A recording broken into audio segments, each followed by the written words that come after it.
Hello दोस्तों, हमारे YouTube channel पर आप सभी का स्वागत है। आज हम जनरल नॉलेज से जुड़े इम्पोर्टेंट क्वेश्चंस लेकर आए हैं जो कॉम्पिटिटिव एग्ज़ाम्स के पॉइंट ऑफ व्यू से काफ़ी इम्पोर्टेंट हैं।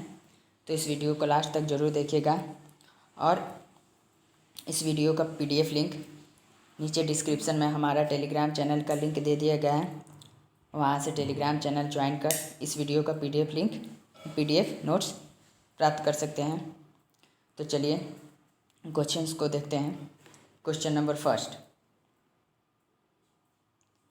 हर साल 23 जनवरी को किसके जन्मदिन पर पराक्रम दिवस मनाया जाता है? Option A Subhash Chandra Bose, option B Mahatma Gandhi, option C Veer Savarkar, option D Khudiram Bose.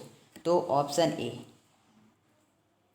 Subhash Chandra Bose के जन्मदिन पर पराक्रम दिवस मनाया जाता है, अर्थात 23 जनवरी को।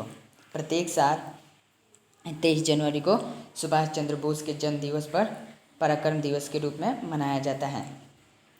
अब आए पराक्रम दिवस कैसे मनाया जाता है, कब से मनाया जाता है? तो आज़ाद हिंद फौज बनाकर देश की आज़ादी के लिए बिगुल फूंकने वाले नेताजी सुभाष चंद्र बोस की 125वीं जयंती पर सरकार ने फैसला लिया कि हर साल 23 जनवरी को यानी नेताजी सुभाष चंद्र बोस के जन्मदिन को पराक्रम दिवस के रूप में मनाया जाएगा। सुभाष चंद्र बोस का जन्म 23 जनवरी 1897 को उड़ीसा में हुआ था। तो पराक्रम दिवस हर साल सुभाष चंद्र बोस के जन्म दिवस 23 जनवरी को मनाया जाता है। Next question number second, Delhi सल्तनत के किस कवि को हिंदुस्तान का तोता की उपाधि दी गई थी?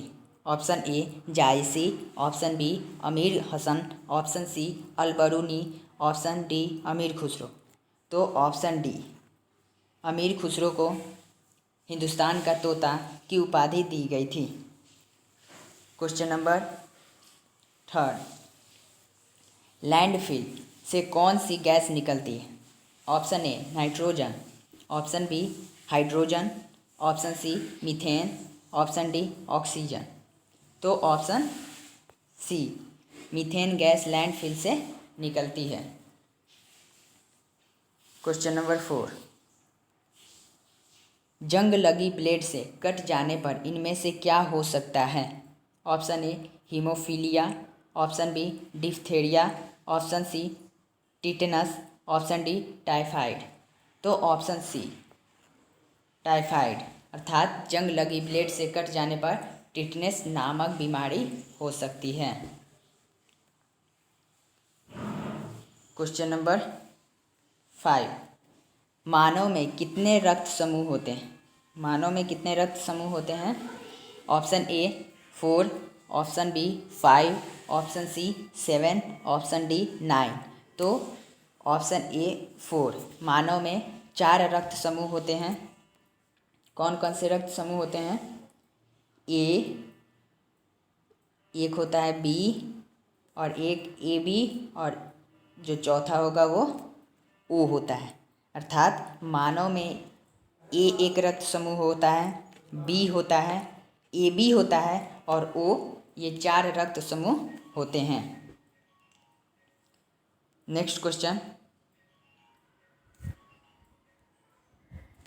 राजा राम मोहन राय द्वारा स्थापित प्रथम संस्थान थी, अर्थात राजा राम मोहन राय द्वारा स्थापित प्रथम संस्थान कौन थी? ऑप्शन ए ब्रह्म समाज, ऑप्शन बी आत्मीय समाज, ऑप्शन सी ब्रह्म समाज। यहाँ ब्रह्म समाज न होकर आर्य समाज होगा। और ऑप्शन डी तत्वबोधिनी समाज। तो ऑप्शन बी आत्मीय समाज की स्थापना राजा राम मोहन राय ने की थी। नेक्स्ट क्वेश्चन,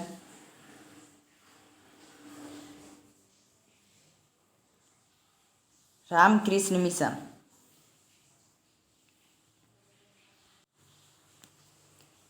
राजा रामकृष्ण मिशन की स्थापना किसने की थी? रामकृष्ण मिशन की स्थापना किसने की थी?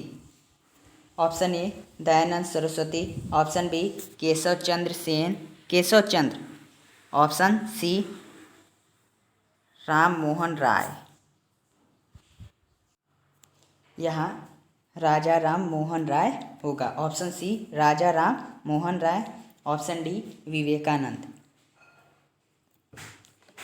तो ऑप्शन डी विवेकानंद ने रामकृष्ण मिशन की स्थापना की थी। रामकृष्ण मिशन की स्थापना 1 मई सन 1897 को रामकृष्ण परमहंस के परम शिष्य स्वामी विवेकानंद ने की थी। स्वामी विवेकानंद के गुरु रामकृष्ण परमहंस थे। रामकृष्ण मिशन का मुख्यालय कोलकाता के निकट बेलूर में है। इस मिशन की स्थापना का केंद्र में वेदांत दर्शन का प्रचार प्रसार है। रामकृष्ण मिशन दूसरों की सेवा और परोपकार को कर्म योग मानता है, जो कि हिंदू धर्म का एक महत्वपूर्ण सिद्धांत है। रामकृष्ण मिशन का ध्येय वाक्य आत्मनो मोक्षार्थम जगद हिताय च। इसका ध्येय वाक्य आत्मनो मोक्षार्थम जगत हिताय च, अर्थात अपने मोक्ष और संसार के हित के लिए। तो रामकृष्ण मिशन की स्थापना विवेकानंद ने की थी। Next question number 8। खिलाफत आंदोलन किसको अपमानित करने के खिलाफ विरोध करने के लिए शुरू किया गया था? ऑप्शन ए तुर्की के खलीफा, ऑप्शन बी आगा Khan, option C Mohammad Ali Jinnah, option D Abul Kalam Azad. तो ऑप्शन ए तुर्की के खलीफा को अपमानित करने के खिलाफ विरोध करने के लिए खिलाफत आंदोलन शुरू किया गया था। Question number 9। किस सिख गुरु ने स्वयं को सच्चा बादशाह कहा था? ऑप्शन ए गुरु गोविंद सिंह, ऑप्शन बी गुरु Hargovind, option C Guru Tegh Bahadur, option D गुरु अर्जुन देव। तो ऑप्शन बी गुरु हरगोविंद ने अपने को सच्चा बादशाह कहा था। Question number 10। महाराष्ट्र के किस सुधारक को लोकहितवादी कहा जाता था? Option A M G. Ranade, option B Gopal Krishna Gokhale, option C Pandita Ramabai, option D Gopal Hari Deshmukh. तो ऑप्शन डी गोपाल हरि देशमुख को लोकहितवादी कहा जाता था। Question number 11। पश्चिमी भारत के डी.के. कार्वे का नाम किस संदर्भ में आता है? ऑप्शन ए सती प्रथा, ऑप्शन बी बाल शिशु हत्या, ऑप्शन सी स्त्री शिक्षा, ऑप्शन डी विधवा पुनर्विवाह। तो ऑप्शन सी और ऑप्शन डी ये दोनों ही आंसर होगा, अर्थात डी.के. कर्वे का नाम स्त्री शिक्षा और विधवा पुनर्विवाह के संदर्भ में आता है। Question number 12। राष्ट्रीय कांग्रेस से पूर्व सबसे प्रमुख संस्था कौन थी?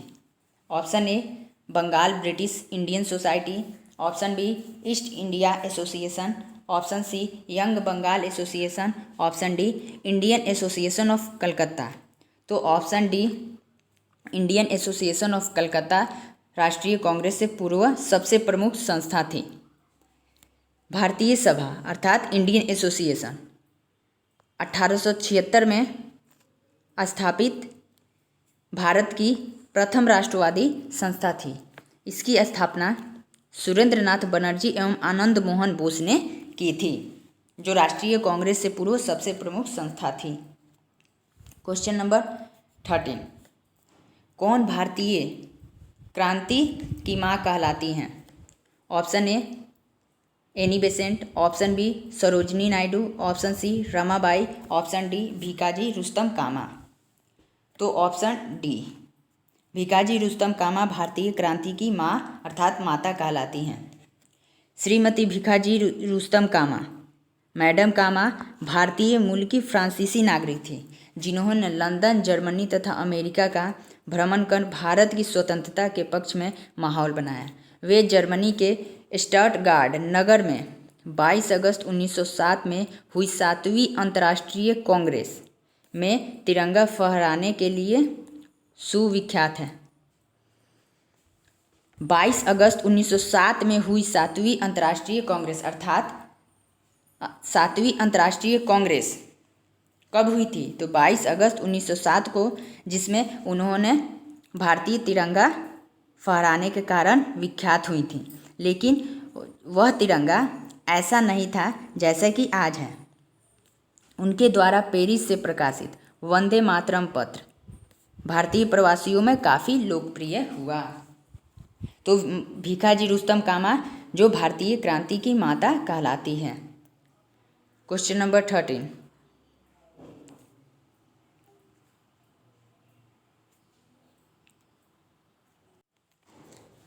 किस क्रांतिकारी ने एक गुप्त समाज अभिनव भारत का गठन किया था? Option A Khudiram Bose, option B V D. Savarkar ने, ऑप्शन सी प्रफुल्ल चाकी ने, ऑप्शन डी भगत सिंह ने।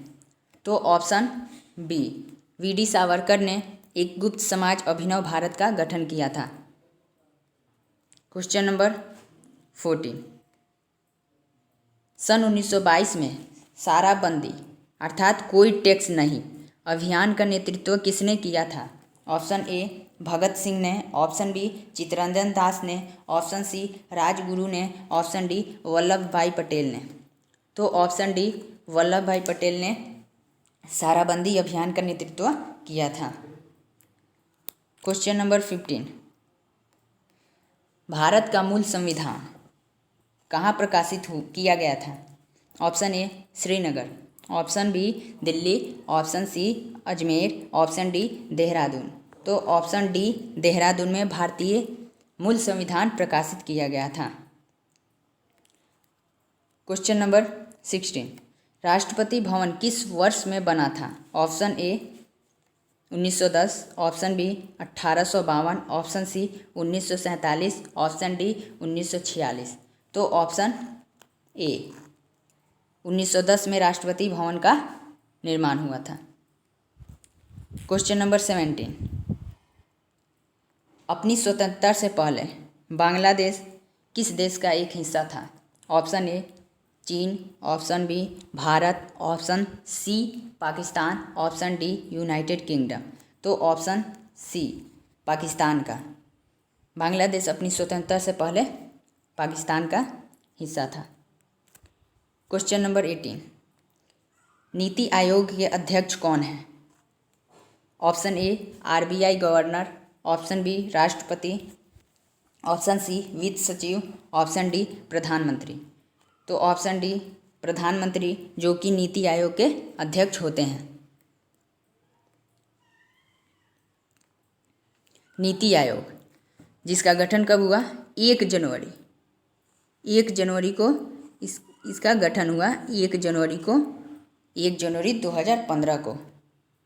ये एक यहाँ नहीं होगा।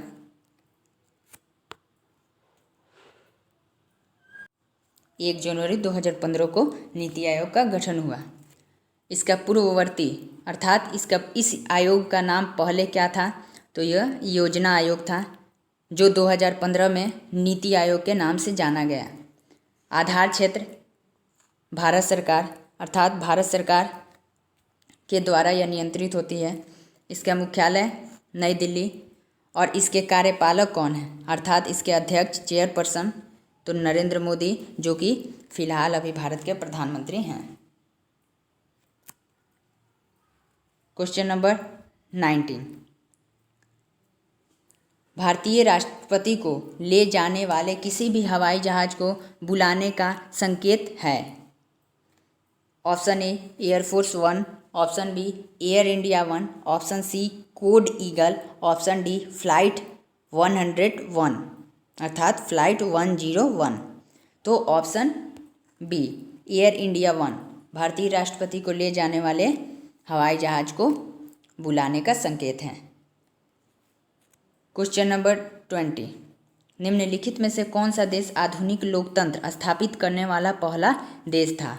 आधुनिक लोकतंत्र स्थापित करने वाला पहला देश, तो option A England, option B France, option C America, option D Bharat.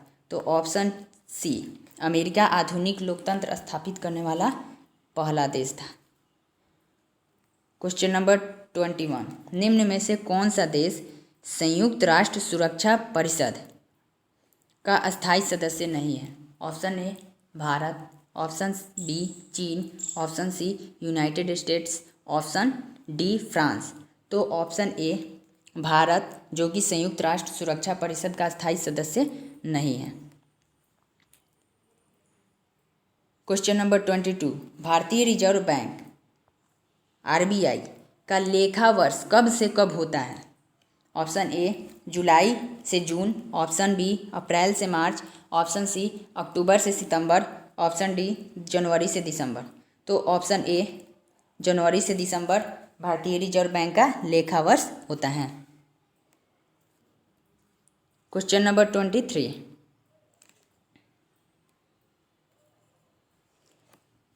Bharat में बीमा कारोबार को कौन नियंत्रित करता है? Option A IDBI, option B RBI, option C SEBI, option D IRDA. तो ऑप्शन डी आईआरडीए भारत में बीमा कारोबार को नियंत्रित करता है। बीमा नियामक और विकास प्राधिकरण आईआरडीए भारत में बीमा क्षेत्र में समग्र निरीक्षण और विकास के लिए संसद के एक अधिनियम अर्थात बीमा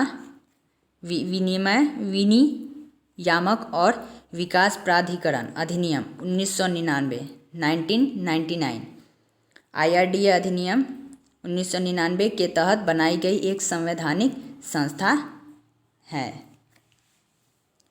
क्वेश्चन नंबर 24, यूनान की राजधानी क्या है? Option A Stockholm, option B Buenos Aires, option C Athens, option D Bern. तो ऑप्शन सी एथेंस यूनान की राजधानी है। क्वेश्चन नंबर 25, किस भारतीय धर्म में 24 अर्थात 24 तीर्थंकर हुए थे? Option A Jain, option B बौद्ध, option C Hindu, option D Sikh. तो ऑप्शन ए जैन धर्म में 24 तीर्थंकर हुए थे। तो मुझे आशा है कि दोस्तों आप सभी को ये वीडियो अच्छी लगी हो। तो अगर वीडियो अच्छी लगी हो तो लाइक ज़रूर कर दें, और इस चैनल से जुड़े रहना हो तो इस चैनल को सब्सक्राइब कर दें, और इस वीडियो का PDF नोट्स नीचे डिस्क्रिप्शन में दिए गए टेलीग्राम लिंक ज्वाइन कर लें और वहाँ से इस वीडियो का PDF लिंक प्राप्त कर लें। आज के लिए बस इतना ही। Thank you. जय हिंद।